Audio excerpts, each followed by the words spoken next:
बड़े भाई श्री राम की आज्ञा का पालन करना, और वो मुझे कहते हैं कि मैं आपकी रक्षा के लिए यही रहूं, इसलिए मैं आपको किसी भी स्थिति में अकेला छोड़ के नहीं जा सकता। मेरी रक्षा जिसके लिए मैं सारा संसार त्याग कर इस महल में रहने आई हूँ, जिसके बगैर मैं एक पल भी जीवित नहीं रह सकती, और जब उसके प्राण संकट में आ गए तो मेरी रक्षा करने से क्या लाभ? लक्ष्मण, अगर उनको कुछ हो गया तो मैं एक पल भी जीवित नहीं रह सकूंगी।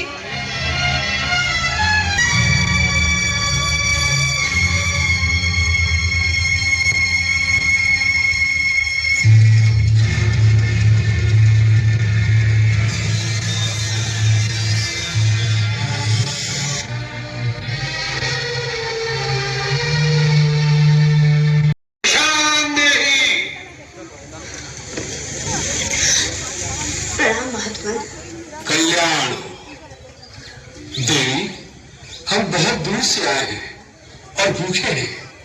तुम्हारी कुटिया देखकर इस आशा से यहाँ आए हैं कि हमें कुछ खाने को मिल जाएगा। अवश्य महात्मा, आप यही ठहरे, मैं आपके लिए यथासंभव भोजन लाती हूँ। देवी, हम यात्रा से क्लांत हैं, हमें विश्राम की भी आवश्यकता है। क्षमा करें, इस समय मेरे पति कुटिया में नहीं है, इसलिए मैं आपका स्वागत नहीं कर सकती। परंतु कृपा करके आप वही ठहरे, मैं आपके लिए भोजन लाती हूँ।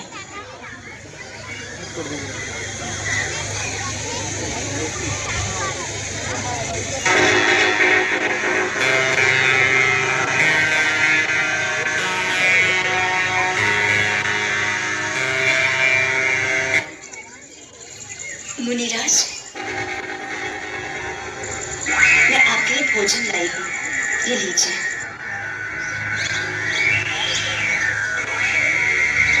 ले आओ देवी। कृपया आप ही को यहाँ आना होगा।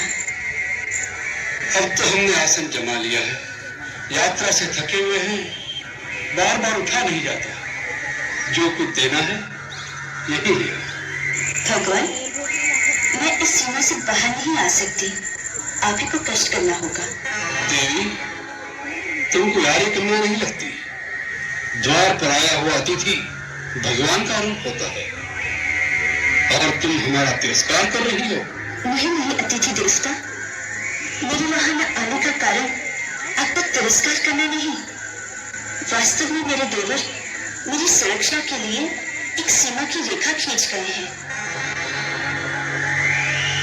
अब अपनी शपथ देकर कह गए हैं, मर्यादा की सीमा को त्याग कर बाहर न जाना, इसलिए मैं बाहर नहीं आ सकती। कृपा करके अपनी बात को बुरा न माने। बहुत हो चुका, तुम बार बार हमारा तिरस्कार कर रही हो। पहले हमें कुटिया के अंदर आने से रोक दिया, और अब दूर से खड़ा दे रही हो, जैसे हम कोई पशु पक्षी हो। ऐसा व्यवहार नीच जाति के लोगों से किया जाता है। कोई संत महात्मा द्वार पर आ जाए तो बड़े आदर से स्वयं उसके पास जाकर उसके चरण छूकर भिक्षा दी जाती है। ठीक है, हम तुम्हारे द्वार से भूखे ही चले जाएंगे, लेकिन इस अपमान के बदले हम तुम्हें श्राप देंगे। नहीं मुनिराज, मुझ पर दया कीजिए, मुझे अपनी पुत्री के समान समझकर मेरी समस्या और विवशता को समझने की चेष्टा कीजिए। हम सब समझते हैं, सब कुछ जानते हैं, हम त्रिकालदर्शी हैं, मूर्ख स्त्री, हम सब देख रहे हैं। तुम्हारा पति इस समय एक स्वर्ण मुक्त का शिकार करने वन में भागा भागा फिर रहा है। यह स्वर्ण मुक्त अपने सिंह से तुम्हारे पति को एक बार आहत कर चुका है, फिर भी तुम्हारा पति उसके पीछे भाग रहा है। हम श्राप देते हैं, वही स्वर्ण मुक्त अपने तीखे सिंहों द्वारा तुम्हारे पति को। नहीं, अपने श्राप मत दीजिए, मैं वहीं आती हूँ। आप मेरे पति को श्राप मत दीजिए, मेरे श्राप मत दीजिए, मुझ पर दया कीजिए, मुझसे भूल हो गई है, मुझे उनकी शब्दों को नहीं पहचाना था, मुझे क्षमा कर दीजिए।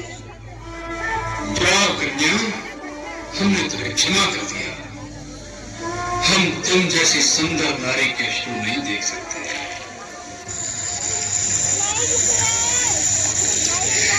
मैं मिथिला नरेश महाराज जनक की पुत्री हूँ। मिथिला की राजकुमारी और इस अवस्था में ये कैसा दुर्दैव है। जिस कांचन काया को देख देवता भी लालायित हो जाए, उसे तुम इस घास फूस की कुटिया में नष्ट कर रही हो। और ऐसे नारी रत्न को तो किसी त्रिलोकी के राजा की पत्नी होना चाहिए था। मेरे लिए तो मेरे पति ही त्रिलोकी के राजा है। उनसे बढ़कर और कोई हो सकता है क्या? अवश्य हो सकता है। हम तुम्हें बताते हैं। सीते, जिसके नाम से देवता, नाग, किन्नर, असुर, राक्षस अर्थात संसार के संपूर्ण प्राणी थर्रा उठते हैं। सूर्य, चंद्र आदि नवग्रह जिसकी इच्छा से चलायमान होते हैं। जो संसार के समस्त चराचर प्राणियों का स्वामी, जिसे देख वृक्षों के पत्ते भी घर से स्तब्ध हो जाते हैं। अरे वायु भी जिसके सामने सांस नहीं ले सकती। तुम तो उस लंकाधिपति रावण की पत्नी हो रही हो। इसे पाप पुण्य वचन कहते हुए तुम्हें लज्जा नहीं आती? कोई महात्मा के वेश में तुम्हें दुरात्मा हो। कौन हो तुम? तुम्हारा दास, वही लंकेश्वर रावण।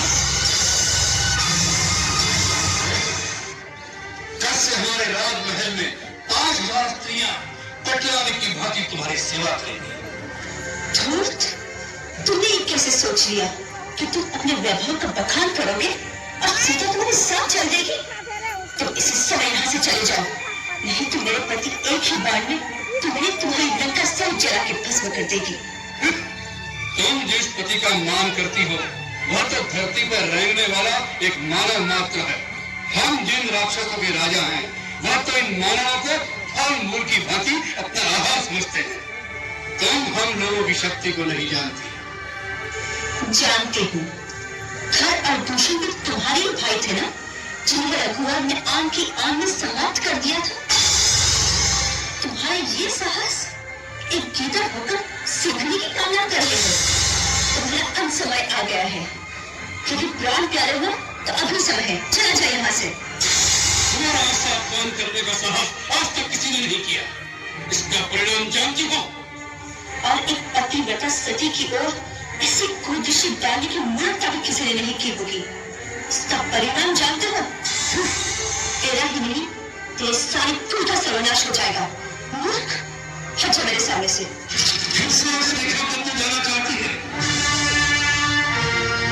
स्त्री एक बार अपनी मर्यादा की रेखा से बाहर आ जाए, फिर उसका वापस जाना असंभव हो जाता है।